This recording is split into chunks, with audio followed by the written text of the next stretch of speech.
म्हणजे समाधी नाहीये. मग समाधी म्हणजे काय? चित्ताचं अखंड समाधान राहणं म्हणजे समाधी आहे. असं चांगदेव महाराजांसारखा महात्मा मुक्ताईने घडवला. 1400 वर्षाचा म्हातारा, 14 वर्षाची छोटीशी मुलगी अशी वर बसलेली आणि तिच्या पायाजवळ म्हातारा बसून श्रवण करत होता. कसं दृश्य असेल बघा. गुरु युवा, गुरु तरुण आहे, शिष्य वृद्ध आहे. त्या झाडाखाली ते बसलेले आहेत आणि गुरोरस्तु मौनम व्याख्यानम शिष्यस्तु छिन्नम संशय. गुरुचं व्याख्यान मौन आहे आणि शिष्याला संशय राहतो. मोठा अवघड पण खरं तर असं गुरु काही बोलत नाही आणि शिष्याचे संशय तर निघून चालले. ही भाषाच वेगळी. मुक्ताईचा चांगदेव महाराजांचा संबंध अशा प्रकारचा. आई साहेब स्नान करत होत्या आणि स्नान करत होत्या. चांगदेव महाराज आले. आई स्नान करत म्हणून परत माघारी गेले. हाक मारली वेड्या, अरे तुझी अजून भेद गेला नाही. स्त्री पुरुष भाव तुझ्या ठिकाणी आहे. बोधाविनशी न वाढविला, भेदच नाही राहायला पाहिजे. ही प्रातिमानुभूती मुक्ताई, अशी ती मुक्ताई. महान तिचा अधिकार त्या मुक्ताईचा महाराज. त्या मुक्ताईच्या अभंगाचं चिंतन आपल्याला करायचंय. महाराज पहिला अभंग आम्ही निवडलेला आहे. अरे हरी नाम बळ देही असोनी पै मुक्ता. नाम बळ देही असोनी पै मुक्ता.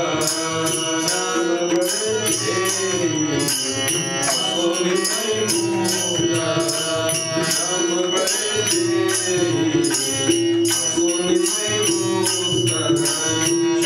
असोनी पै मुक्ता. शांती क्षमा चित्त हरी भजने. शांती क्षमा चित्त हरी भजने. दया धर्म चेते सर्वभूती करुणा. दया धर्म चेते सर्वभूती करुणा. दया धर्म चेते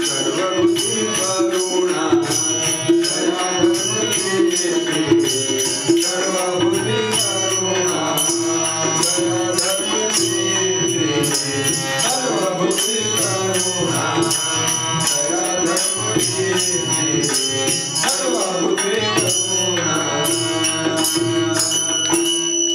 नाम बळे देही असोनी पै मुक्त. शांती क्षमा चित्त हरी भजने. दया धर्म चित्ती सर्वभूती करुणा. निरंतर वासना हरी रूपी.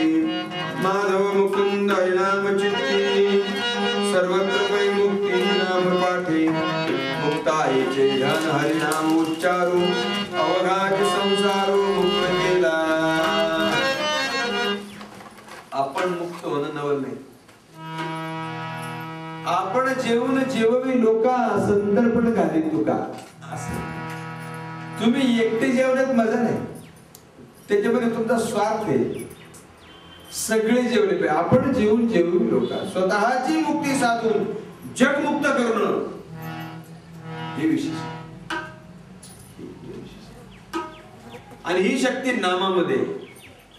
नाम महात्म्य मुक्ताई सांगतात. तुम्ही विचार करा, ही सगळी नाथ संप्रदाय. नाथ संप्रदायाचं वैभव असं आहे. पद्मासन घालायचं, श्वास नियंत्रण करायचा, मन पवनाची गाठ घालून सुषुम्ना नाडीद्वारा आज्ञा चक्राद्वारा सर्वधार चक्रामध्ये स्थिर व्हायचं आणि कुंडलिनी जागृत करून अमृत कुंभ उलटा झाला की ते अमृत कुंभ अमृत प्राशन करायचं आणि स्थिर आनंद भोगायचा. जयाचा जठरू आहे अमृताचा निर्झरू. भुकेचा अर्धरूप आदिनाथया. अरे ज्याच्या जठरामध्येच अमृत आहे त्याला भूक पडून लागणार. या यौगिक प्रक्रियेच्या नाथ संप्रदायाच्या पण माऊलींनी ते बाजूला ठेवलं. कारण का? सर्वसामान्यांना परमार्थ कळायला पाहिजे. तळागाळात ते गेलं पाहिजे. तळागाळात ते लोकांपर्यंत पोहोचलं पाहिजे.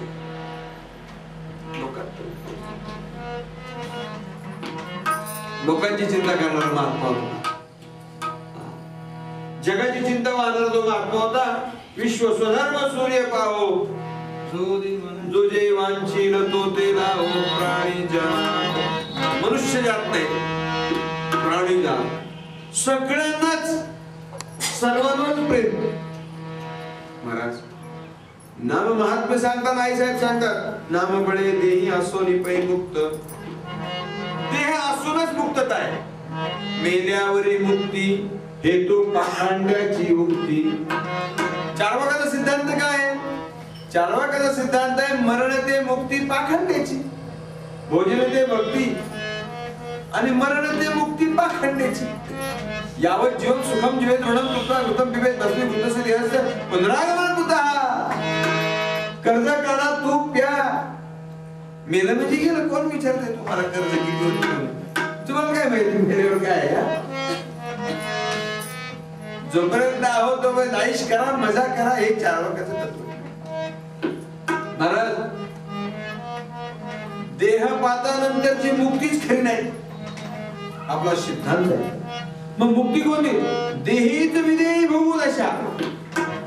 देह असतानाच विदेह अवस्था. हा, देह असतानाच, देहपातानंतर नाही, देह असतानाच विदेही मुक्त आहे. ते सांगतात नाम बळे देही असो निपै मुक्त.